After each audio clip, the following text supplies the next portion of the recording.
شر الأمور محدثاتها وكل محدثة بدعة وكل بدعة ضلالة وكل ضلالة في النار. أعوذ بالله السميع العليم من الشيطان الرجيم من همزه ونفخه ونفسه. بسم الله الرحمن الرحيم. والنجم إذا هوى ما ضل صاحبكم وما غوى وما ينطق عن الهوى إن هو إلا وحي يوحى علمه شديد القوى ذو مرة فاستوى وهو بالأفق الأعلى ثم دنا فتدلى فكان قاب قوسين أو أدنى فأوحى إلى عبده ما أوحى ما كذب الفؤاد ما رأى أفتمارونه على ما يرى ولقد رأى نزلة أخرى عند سدرة المنتهى عندها جنة المأوى إذ يغشى السدرة ما يغشى ما زاغ البصر وما طغى لقد رأى من آيات ربه الكبرى.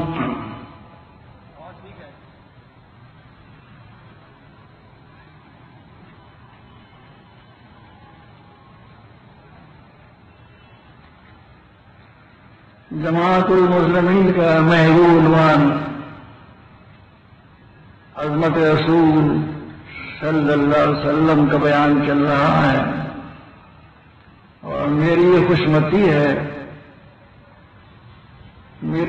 قسمتی ہے کہ اس مضمون کو میں ادا کر رہا ہوں، اس مضمون میں میں تقریر کر رہا ہوں. مختلف عنوانات پر بحث ہو چکی ہے، اور ہر عنوان ایسا تھا اس عنوان پر پوری تقریر ہوتی، لیکن وقت میں گنجائش نہ ہونے کی وجہ سے ایک دن میں کئی عنوان بیان کیے گئے.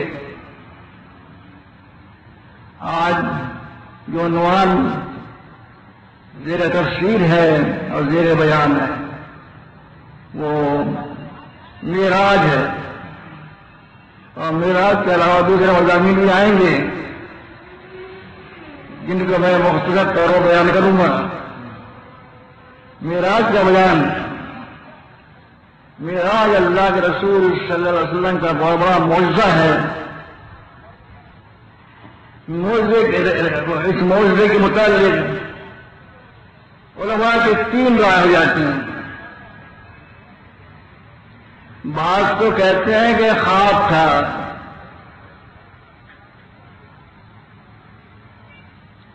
اور وہ اس سلسلے میں صحیح بخاری کے الفاظ پیش کرتے ہیں کہ پھر میں جاگا.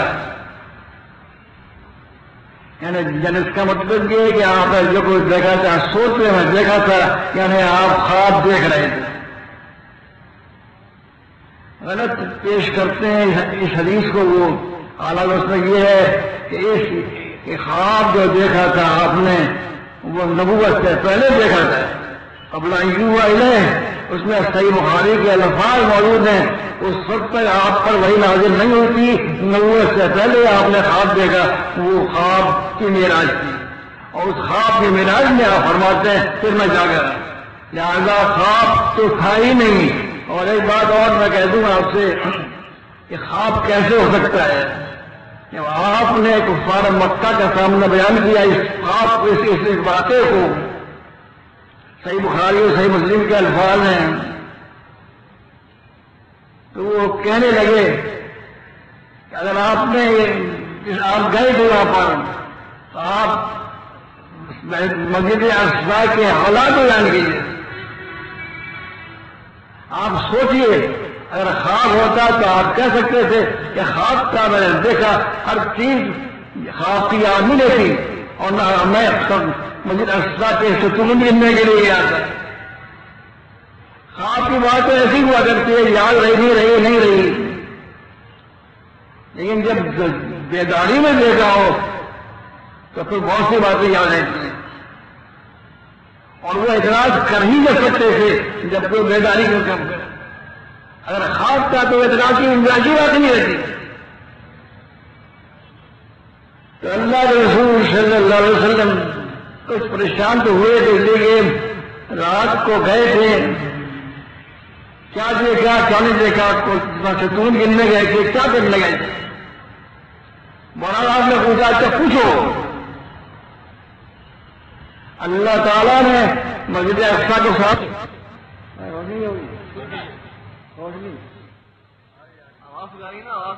انہیں منورہ جانے کا اشارہ ہے، یعنی معراج نہیں ہوئی. اس قسم کے لوگ باتیں کرتے ہیں، حالانکہ ہجرت جو ہے وہ کئی راتوں میں ختم ہوئی ہے، ایک رات میں نہیں ہوئی ہے. یہاں ایک رات کا ذکر ہے، سبحان اسریٰ بعبدہ لیلاً، کہ اللہ تعالیٰ اپنے بندے کو لے گیا ایک رات میں، ایک رات. تو یہ جو جن لوگوں نے کہا ہے کہ ہجرت کا اشارہ ہے وہ بھی غلط ہے. اب صحیح بات یہی ہے کہ معراج ہوئی جسم کے ساتھ، اور جسم کی طرف معراج ہونے کے اشارے ملتے ہیں بہت اچھے سے. اس لیے یہ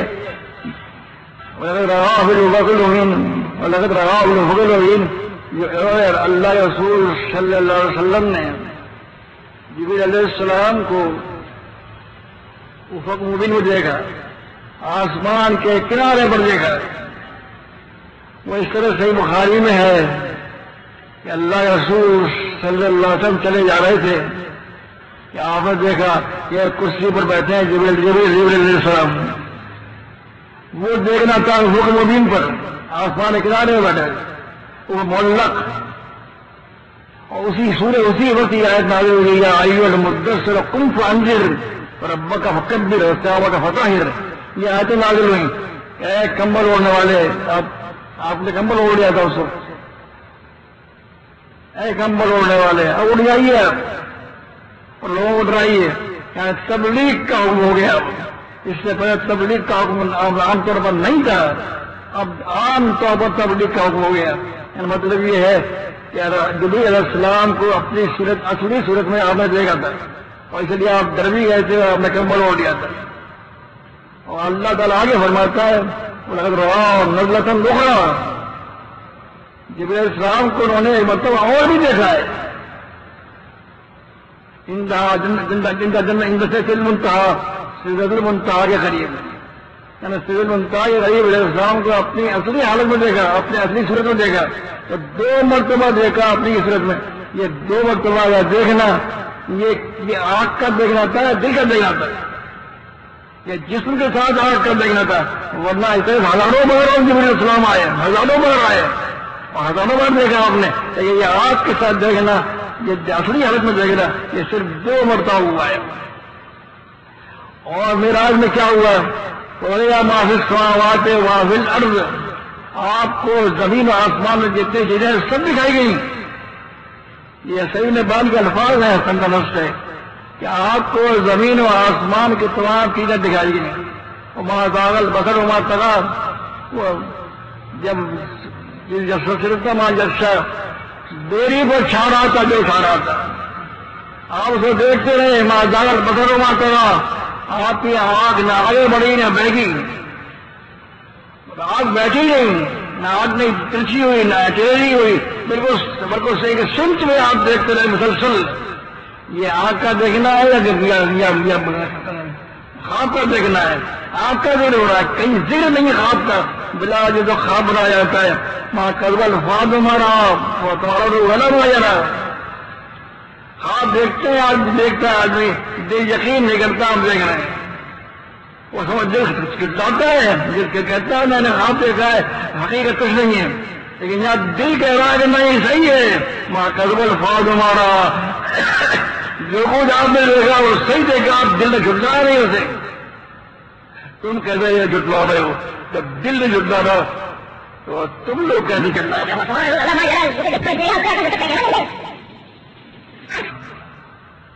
صحیح مسلم میں ہے کہ سدرۃ المنتہا وہ مقام ہے کہ جہاں پہنچ کر انتہا آ جاتی ہے. نیچے والے جاتے ہیں اوپر، سدرۃ المنتہا پر ہو جاتے ہیں، اوپر نہیں جاتے.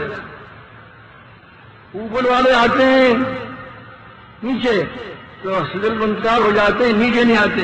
یعنی وہ دونوں کا منتہا ہے، وہاں دونوں کی ملاقات ہوتی ہے، اوپر سے آنے والوں کی، اوپر سے نیچے جانے والوں کی. نہیں نیچے والے اوپر جا نہیں سکتے. یہ اللہ کے رسول صلی اللہ علیہ وسلم کی عظمت دیکھیے آپ اس سے اوپر نکل گئے. آپ فرماتے ہیں تمہارا لی سدرۃ المنتہا، سدرۃ المنتہا کو میرے لیے اٹھایا گیا اوپر. کیا مطلب اس کا؟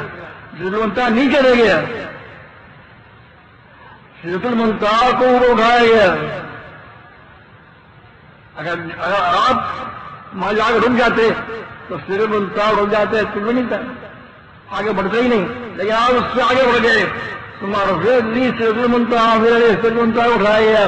اور اس کے بعد تمہارا بیت المعمور، اور میرے لیے بیت المعمور کو جو اٹھایا گیا اوپر، بیت المعمور کو. یعنی انسان کی جو نیچے چھوڑ گئے، نیچے چھوڑ گیا اور آپ کو تھوڑا اونچا کر کے دکھایا گیا.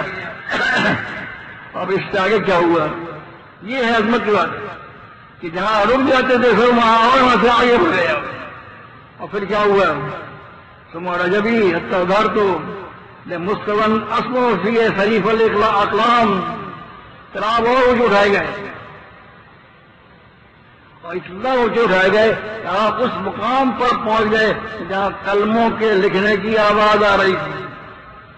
کلموں کے لکھنے کی آواز، یہ کیا مقام تھا؟ اور کلمیں کون سی تھی اور کون لکھ رہا تھا، کیا تھا؟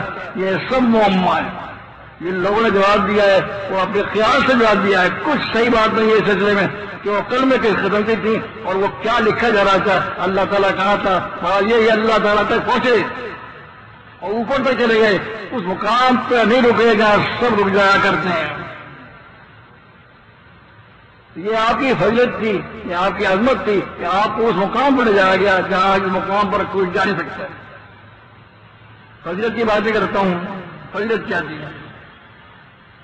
صحیح مسلم کی حدیث ہے، اللہ کے رسول صلی اللہ علیہ وسلم فرماتے ہیں انا سید ولد آدم، انا سید ولد آدم، میں آدم علیہ السلام کی اولاد کا سردار ہوں. اب جہاں یہ بات بھی بعض لوگ کہتے ہیں کہ آدم علیہ السلام کی اولاد کے سردار ہیں، آدم علیہ السلام کے سردار نہیں ہیں. یہ بھی غلط ہے.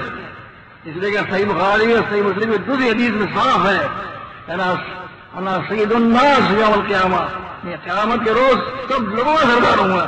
آدم علیہ السلام بھی آ گئے، اس میں تمام لوگوں کا سردار ہوں گا قیامت کے روز. تو اول من ينشق عنه القبر، اور سب سے پہلے میری قبر شق ہوگی، میں نکلوں گا. یہ صحیح مسلم کے الفاظ ہیں. اور الشافعی مشفع، اور میں سب سے پہلے سفارش کروں گا اور سب سے پہلے میری سفارش قبول کی جائے گی.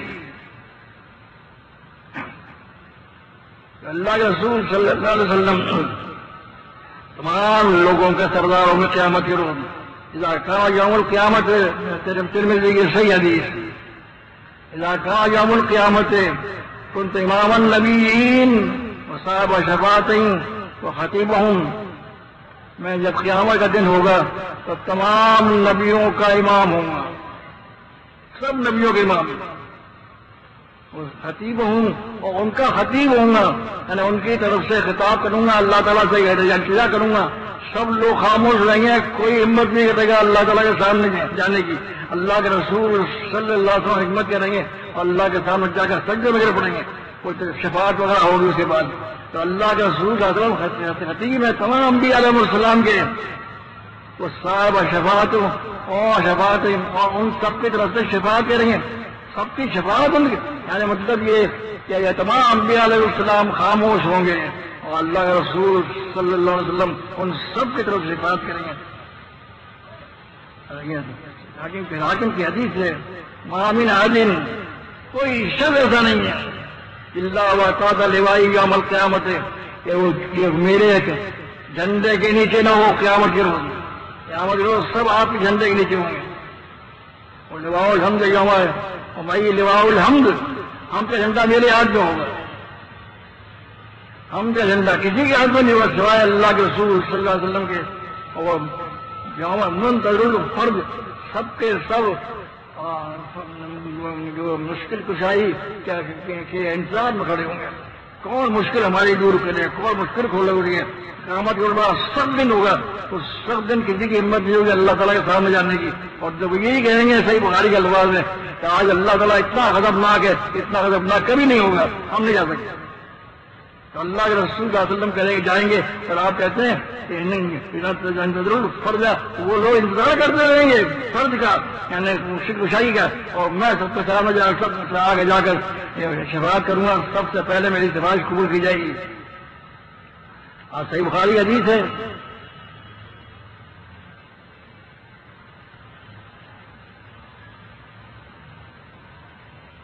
ہاں جی ہے نا، انا اول الناس خروجا اذا بعثوا، جب لوگ زندہ کیے جائیں گے، اٹھائے جائیں گے قبروں سے، تو آپ فرماتے ہیں سب سے پہلا میں آدمی ہوں گا جو اٹھایا جائے گا، سب سے پہلا آدمی جو اٹھایا جائے گا قبروں سے وہ اللہ کے رسول صلی اللہ علیہ وسلم ہوں گے. وَأَنَا خَطِيبُهُمْ إِذَا وَفَدُوا، اور جب وہ اللہ تعالیٰ کے سامنے جا کے کھڑے ہوں گے وفدوا، وہ کہتے ہیں اس گروہ کو جو بادشاہ کے پاس جاتا ہے وفد. اب تو ہر ایک وقت کہنے لگے، پہلے وقت کہا کرتے تھے اس جماعت کو جو اللہ بادشاہ کے سامنے جاتی ہے. تو اللہ تعالیٰ تو بادشاہ کی ہے، اس کے بعد جب وقت کی صورت میں جب لوگ جائیں گے تو اس پر اللہ کے رسول صلی اللہ علیہ وسلم خطیب ہوں گے ان سب کے، اور جب سب ناامید ہو جائیں گے تو میں ان سب کو خوشخبری دوں گا کہ اب شفاعت ہو رہی ہے، اور جو لوگ جنت میں جانا شروع ہو گئے. الحمد یوم عظیم بیدی، ہم کا جھنڈا میرے ہاتھ میں اس دن ہوگا، ہم کا جھنڈا اس دن میرے الحمد یوم عظیم بیدی، اور کرم ولد آدم علی ربی ولا فخر، اور میں آدم علیہ السلام کی اولاد میں سب سے زیادہ اللہ تعالیٰ کے نزدیک مکرم ہوں گا، سب سے زیادہ عزت والا میں ہوں گا اللہ تعالیٰ کے نزدیک. لیکن میں یہ باتیں فخر نہیں کہتا، فخر نہیں کہتا.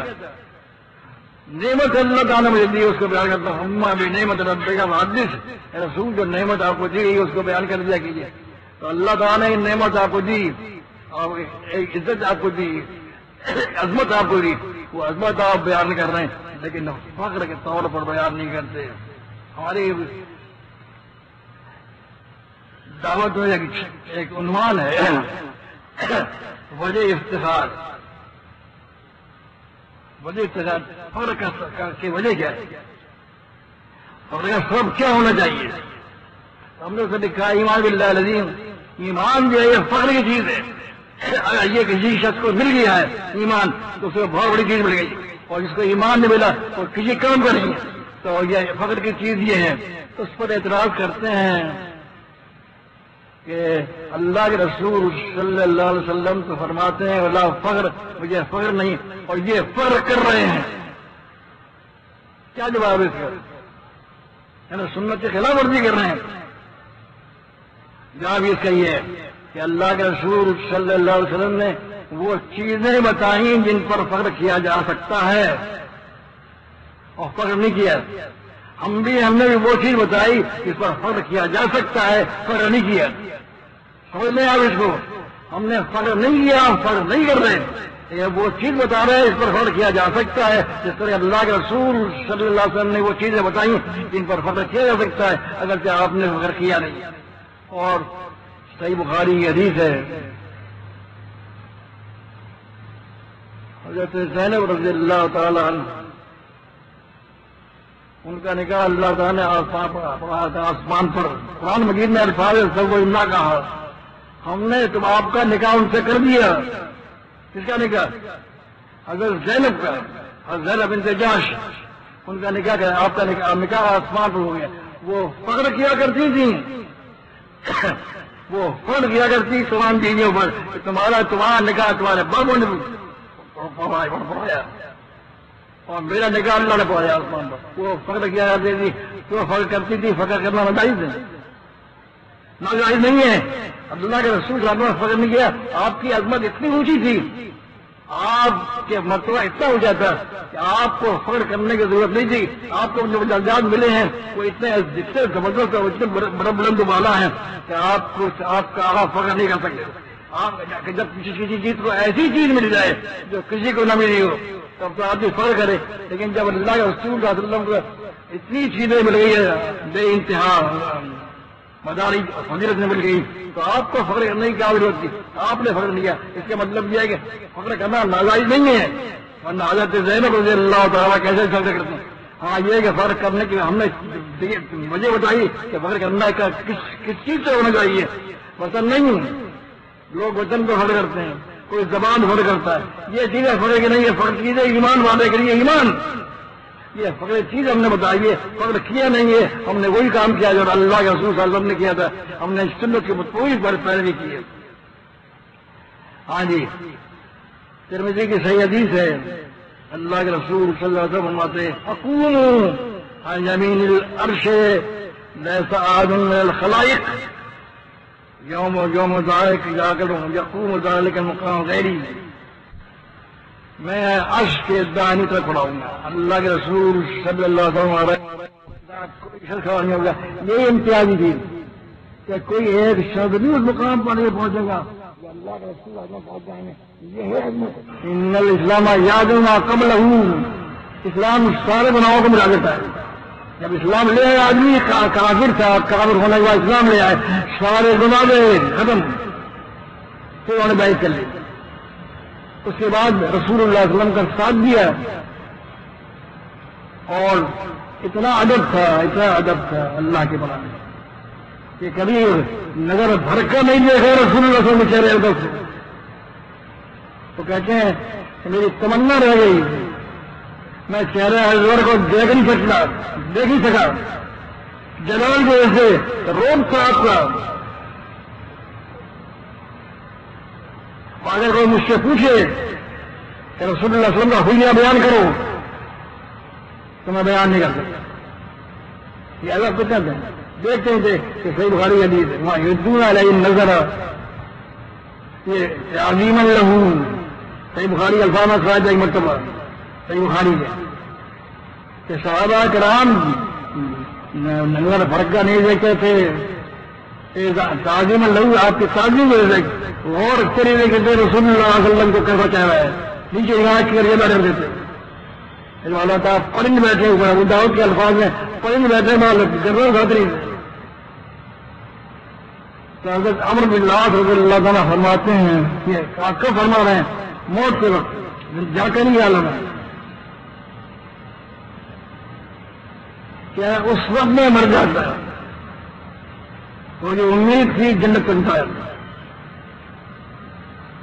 اب اس کے بعد اللہ رسول صلی اللہ علیہ وسلم کا انتقال ہو گیا. اس کے بعد ہم امیر بنائے گئے. معلوم نہیں ہم سے کیا کیا غلطیاں ہوئی ہوں گی. اب اللہ سے ڈر لگتا ہے. تو جب میں تم مجھے قبر میں دفن کر دو تو میری قبر کے لیے کھڑا ہو جانا تاکہ میں تم سے مانوس رہوں مانوس اور میں دیکھوں کہ میں اپنے رب کے فرشتوں کو کیا جواب دیتا ہوں. اپنے رب کے فرشتوں کو کیا تو میں مانوس رہنا مانوس رکھنے کے لیے میں کھڑے رہنا جہاں سوال جواب نہیں ہوں گے اسی قبر میں. اور جو لوگ سوال جواب کو اس خبر میں نہیں مانتے نا انہوں نے ایک قصہ کھڑا. یہ تو ایسی بات ہے کہ موت کے خرم میں انسان کی زبان سے نکل جاتی ہے. ایسے بیٹھنے کی بات نہیں ہے. موت کی بات کیا ہے؟ موت کے کا اعتبار نہیں ہے لہٰذا اس خبر میں نظام نہیں ہوتا ہے. اور رہی یہ بات کہ ان کو خبر ان کو بحران ہو رہا تھا. بحران یہ کوئی مشکل بات نہیں ہے. اس لیے کہ اب کیا کہوں گا اس لیے کہ رسول اللہ علیہ وسلم باللہ من ذالک آپ کو بھی بحران ہوا تھا. کہتے شرم آتی ایمان یہاں شر ہو گیا.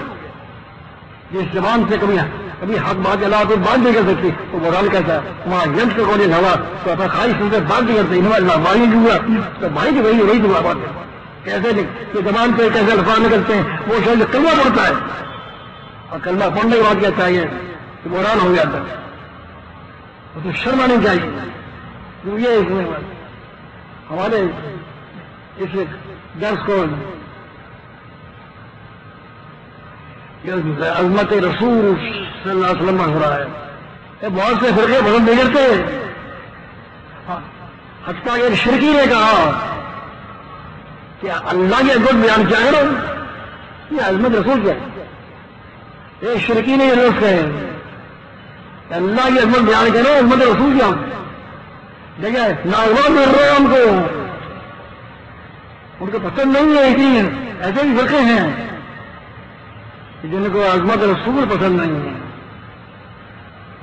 تو اب دیکھا آپ نے کہاں سے کلّا ملائے. حضرت عمرو بن العاص رضی اللہ تعالیٰ نے بتایا کہ وہ پروگرام تھا اور وہ اوپر تک پہنچ گئے. مہاراج یہ اس قسم کی باتیں ہوتی رہتی ہیں.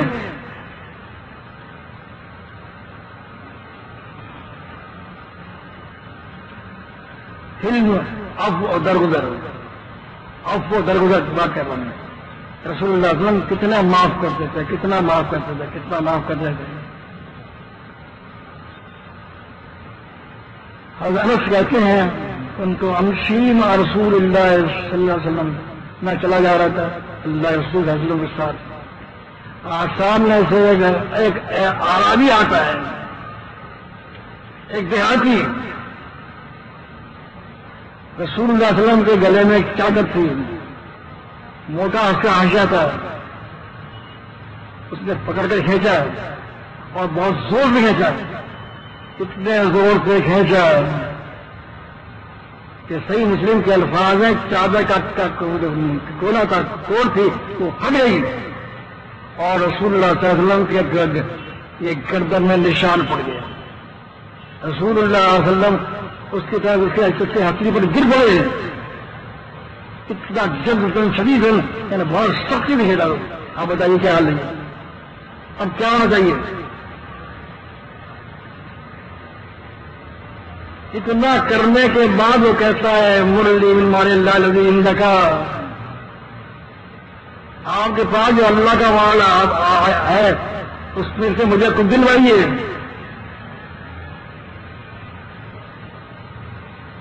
تو اللہ رسول کا دل نے اسے رب دیکھا اور دیکھنے کے بعد مسکرائے آپ اور اس کو مال دینے کا حکم دیا. میں آپ سے پوچھتا ہوں، ایک حکمراں ہے، ایک بادشاہ ہے، ایک فاتح ہے، ایک کمانڈر ان چیف ہے، اس کے ساتھ یہ حرکت کی جائے کیا برداشت کرے گا؟ یہ برداشت کرنا تو کیا دوسری چیز ہے. کیا وہ ہنس کے جواب دے گا؟ کیا وہ چیز جو مانگ رہا سے دے گا اور یہ نہیں دے گا؟ کتنی عجیب و غریب ہستی ہے، کتنا سخت، کتنی سخت تکلیف ہوتی کہ اسے کوڑ پھٹ گئی. غلیظ الحاشیہ بڑا غریب موٹا تھا، وہ پھٹ گیا اور گردن نشان پڑ گیا. آپ نہیں پڑے، لیکن کیا علم اور عفو و درگزر کی مثال ہے دنیا کی تاریخ میں ایسی مثال نہیں ہو سکتی کہ کوئی شاید کمانڈر ان چیف ہو، بادشاہ ہو، اس پہ طرح کھینچی جائے. اور پھر یہی نہیں کہ ہنسے، اس کو دلوا بھی دیا مال. تاریخ عالم اٹھا کر دیکھیں آپ، تاریخ عالم نہیں ملے گی ایسے. تو تاریخ ہے، ہاں تاریخ یہ تو بات کر رہا ہوں، تاریخ یہ مضمون بھی ابھی جب بہت باقی ہے. آپ کو ضرورت ہے یہ تاریخ چاہیے.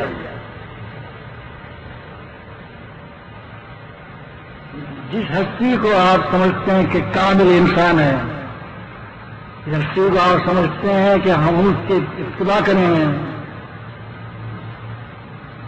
اگر وہ تاریخ ہی نہیں ہے، اس کی کوئی تاریخ نہیں ہے، تو آپ کہتے ہیں کہ اچھا کرنی ہوگا. آپ اس شخص کی پیروی نہیں کر سکتے جس کا ذکر جو ہے ڈرامائی انداز میں آیا ہو، ناول اور افسانے کے ذکر میں آیا ہو. سب سے پہلے بزرگ جو ہیں وہ ہندو مذہب میں جو کہتے ہیں ان پر 2 ارب برس تقریباً 2 ارب برس پہلے 4 وید نازل ہوئے تھے، رگوید یجروید ساموید اتھروید، 4 وید نازل ہوئے تھے. کس پر نازل ہوئے تھے خبر نہیں، کوئی تاریخ نہیں.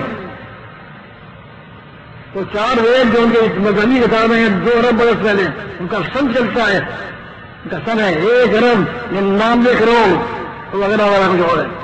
ہمارا تو 1417 ہے نا، ان کا ہے 1 ارب 99 کروڑ تو سن چل رہا ہے. وہ سن اتنا برا، یعنی ویدوں کے نزول 2 ارب تقریباً 2 ارب برس پہلے ہوا ہے، لیکن کن پر نازل ہوا کچھ خبر نہیں، تاریخ ہی نہیں ہے. کیسے پیروی ہوگی؟ آگے چلیے آپ. گوتم بدھ ہیں، کتنی تاریخ ہے؟ تاریخ مہاویر ہے جین مذہب کے، ان کی تاریخ کیا ہے؟ کچھ بھی نہیں. کنفیوشس ہے، چین کا رہبر کیا تاریخ ہے؟ زرتشت ہے، پارسیوں کا کسی کی تاریخ نہیں ہے محفوظ. اب تک کہ انبیاء علیہ السلام پر آ جائیے آپ. موسیٰ علیہ السلام کی تاریخ توریت میں ہے. توریت ان کے انتقال کے صدیوں بعد لکھی گئی، کوئی پتہ نہیں.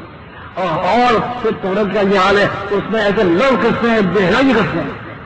تو توریت ان کی تاریخ ہو سکتی ہے. موسیٰ علیہ السلام کی صحیح تاریخ کوئی پیش نہیں ہو سکتا. تاریخ سب تو نہیں ملتا، بہت کم جوڑ جاتا. تو تاریخ ہے عیسیٰ علیہ السلام متعلق کیا معلوم ہے؟ سوائے سے کہ ایک کماری لڑکے سے پیدا ہوئے. ان کے 30 سال زندگی کا پتہ ہی نہیں چلتا کیا ہے. 30 سال کہاں گزرے؟ 3 سال تک وہ تبلیغ کی راستے میں وہ اٹھانے گئے. کوئی تاریخ نہیں کسی کی تاریخ. یعنی اللہ تعالیٰ کو ان لوگوں کی تعبیر رکھنے ہی نہیں تھی، اس لیے کہ وہ تو رہنا ہے، وہ قیامت تک کے لیے رحمت تھے ہی نہیں، قیامت تک نمبر نہیں تھے. اور جس کو قیامت تک نہیں رہنا تھا اس کے لیے تاریخ محفوظ تھی، ایسی محفوظ تھی کہ اس پر حیرت ہوتی ہے. میں بتاؤں گا ابھی آپ کو کہ کیا ہوتا ہے. تاریخ سب سے پہلی تاریخ ہے اللہ کے رسول اللہ کے قرآن مجید. بہت کچھ تاریخ ملتی ہے. اس کے بعد صحابہ کرام بہت بیٹھ گئے، مسلم حاکم میں چاروں طرف بیٹھ کے لکھا کرتے تھے. کہتے ہیں 200 سال بعد لکھے گئے حدیث ہیں. اتنا جھوٹ بولتے ہیں، دھوکہ دیتے ہیں. رسول اللہ صلی اللہ علیہ وسلم کے چاروں طرف بیٹھ کے لکھا کرتے تھے. تو تاریخ ہو جا رہی ہے. اب اس کے بعد امام زہری نے کتاب لکھی، عمر بن سعد نے کتاب لکھی، محمد بن شاہ نے کتاب لکھی. صرف سیرت پر لکھتے چلے گئے. اور پھر یہ حدیث کتابیں آئی ہیں، حدیث کتابیں جو صاحب نے بیٹھ کے لکھتے تھے وہ چلے. وہ صحابہ کرام لکھی، پھر تابعین نے بڑا کیا، بڑھایا اور اس کو اکٹھا کیا. تو تمہیں تابعین نے کیا. کوئی شخص لکھ رہا ہے جامع کتاب، جیسے معلوم صحیح بخاری، سنن جیسے ابو داؤد نسائی. کوئی لکھ رہا ہے موجم جیسے موجم طبرانی، کوئی لکھ رہا ہے مسلم جیسے مسلم احمد، کوئی لوگ لکھ رہا ہے مغازی، صرف جنگوں کا حال ہے، کوئی جنگ نہیں رہا ہے. کوئی لکھ رہا ہے شمائل، اس طرح تک چہرہ کا جاتا یہ لکھ رہا ہے. یعنی مختلف پہلوؤں سے اللہ کے رسول اللہ کی زندگی کو محفوظ کر دیا، اتنا محفوظ کر دیا کہ ایسی تاریخ کسی کو میسر نہیں، کسی کو تاریخ نہیں. ایسا آدمی جو ہے وہ مرم ہو سکتا ہے نمونہ، اور جس کی تاریخ ہے نا وہ نمونہ کر سکتا ہے. تو اللہ کے رسول صلی اللہ علیہ وسلم قیامت تک ہی نمونہ بن جائے تھے، اور جو قیامت تک نمونہ بن جاتے تو اللہ نے اتنا محفوظ کیا کہ ہزار نہیں ہے. اب میں ان لوگوں کا حال بتاتا ہوں جو غیر مسلم لوگ کیا کہتے ہیں تاریخ نکال دیں گے. عید ارمنجن لکھتے ہیں محمد صلی اللہ علیہ وسلم اس اعتبار سے دنیا کے واحد پیغمبر ہیں، واحد، ہر چیز میں لاسانی، اور ہر غیر مسلم نے یہی کہا لاسانی منفرد معلوم کر دیا. وہ واحد پیغمبر ہے جن کی زندگی ایک کھلی کتاب ہے. ہر چیز دیکھ لیا ان کی زندگی کا کوئی گوشہ چھپا نہیں ہے بلکہ منور روشن ہے. ہر گوشہ ہر چیز مختلف چیزیں مختلف شعبے زندگی کے ہوتے ہیں. ہر شعبے میں اپنی ہدایت دی ہے اور ہدایت موجود ہے منور ہے روشن ہے. کوئی گوشہ گمنامی میں کوئی چیز نہیں گئی. یہ تو یہی درمنگن لکھ کہہ رہے تھے. اب آپ سنیے بہت وقت اس وقت کیا کہتے ہیں. محمد صلی اللہ علیہ وسلم زندگی اسرار میں پھیلی ہوئی نہیں ہے. دیکھو چھپی ہوئی نہیں ہے. نہ اس پر کسی قسم کے سائے ہیں. کوئی سایہ نہیں. تو ہر چیز صاف سب نظر آ رہی ہے.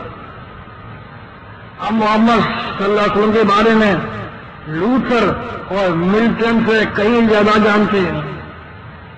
لوتھر یہ عیسائیت کا جو جس نے عیسائیت میں اصلاح کی اور پروٹسٹنٹ مذہب نکلا ہے پروٹسٹنٹ یہ بہت عرصے بعد نکلا رسول اللہ علیہ وسلم کے. تو وہ تو جانتے ہیں. اور ملٹن ایک شاعر تھا. تو ان دونوں کو متعلق ہم ان سے ضرور جانتے ہیں. غلط لکھا یہ غلط لکھا. کیا مقابلہ ہے ملٹن اور مارٹن لوتھر کا کیا مقابلہ ہے. ان کے تھوڑے بہت حالات معلوم ہیں. زندگی کا ہر شعبہ نہیں ہے. ہر شعبہ نہیں ہے. پھر یقین آ گیا ان سے زیادہ جانتے ہیں. یہ ذات یہ ان کے متعلق ہم جانتے ہی نہیں ہے. اور اللہ رسول کے متعلق ہر چیز جانتے ہیں. ہر چیز معلوم ہے. محمد صلی اللہ علیہ وسلم کی ذات دیو مالائی قرآن وغیرہ جو کتابیں ہیں نا اور بہت سی کتابیں دی منظوری کی ایسی ہیں جن میں دیو سروپا قصے لکھے ہوئے ہیں. انہیں کہتے ہیں دیو مالائی لیجنڈ قصے کہانیاں. اور ماں فوق الفطرت باتیں نہیں ہیں. آپ کی پوری زندگی پوری تفصیل تمام تر جزیات کے ساتھ ہمارے پاس پہنچی. آپ کی زندگی دراصل سورج کی طرح ہے. سورج کی روشنی ہر جگہ پہنچتی ایسے آپ کی زندگی کی ہر جگہ ہر چیز پہنچتی ہے. آپ کی زندگی سورج کی طرح ہے. کون لکھ رہا ہے؟ بہت وقت اس میں تھے مسلمان نہیں لکھ رہا ہے. آپ کی زندگی سورج کی طرح ہے جس کی کرنیں پوری دنیا کا احاطہ کرتی ہیں. کیا لکھ رہا ہے؟ جس کی کرنیں پوری دنیا کا احاطہ کرتی ہیں. اپنی زندگی کے آخری ایام تک آپ نے سادگی اور عاجزی کو اپنا رکھا. سادگی آپ کے کردار کا سب سے حسین پہلو آپ کی جا حشم سے بے نیازی. بادشاہ بن گئے تھے بہت کچھ جا حشم ہوتا محل ہوتا یہ ہوتا. اسی سادے کچے مکان میں رہتے رہے اور چٹائی پر سوتے رہے. یہ سادگی یہ تو اللہ کے رسول صلی اللہ علیہ وسلم کے متعلق کسی نے کہا ہے کہ آپ نے متضاد چیزیں جمع کی اور ایسے رہنما تھے کہ متضاد چیزوں کا امتزاج تھا. تو کیا کہ بادشاہ تھے جو چاہتے خرچ کرتے محل بناتے کرتے. لیکن حالت یہ تھی گھر میں چولہا نہیں تھا جلتا تھا. تو دو مہینے چولہا نہیں سوچتے تھا. فاقے والے 3 دن کے فاقے اور پتھر بن گیا. یہ تضاد دو تضاد بادشاہ ہوتے ہیں فاقہ. یہ تضادات کا مجموعہ کہیں نہیں ملے گا آپ کو. یہ اللہ کا رسول اللہ کی زندگی میں ملے گا کہیں نہیں ملے گا. آپ قانون سال حکمران جنرل اور قاضی تھے. زور اور عبادت میں ان کا کوئی ثانی نہیں. ہر چیز میں ثانی نہیں. کوئی ثانی نہیں. یہ تو بہت گزر لکھ رہے ہیں. بہت آگے کیا وہ درباری خطابات آداب اور ظاہری تم طلاق سے ماورا اور بلند کرتے. کوئی شان شوکت نہیں کہ بادشاہ ہے تو یہ ہو اور وہ ہو. آج ہی حکومت تو ہے لیکن ہے فقیر. کھانے کا کوئی نہیں. آگے لکھتا ہے ان کی عظمت ان کی سادگی میں تھی. ان کی زندگی ایک کھلی کتاب، تاریخ ہے بتا رہا ہوں، ان کی زندگی ایک کھلی کتاب ہے، ہر چیز موجود ہے یہاں پر، کچھ ہم ریکارڈ لکھتے ہیں، ہم سب کچھ اپنی آنکھوں سے دیکھ سکتے ہیں۔ منور روشن ہے کیا چیز، ہم سب کچھ اپنی آنکھوں سے اللہ کے رسول صلی اللہ علیہ وسلم کی زندگی کے تمام واقعات اپنی آنکھوں سے دیکھیں، ایک ایک تفصیل اور تمام طبیعت منور روشن ہے۔ ہاتھ رکھ کے چلے آ رہے ہیں نہا کر، اور ہاتھ نہ رکھ لیے اس طرح سے تو وہ کیسے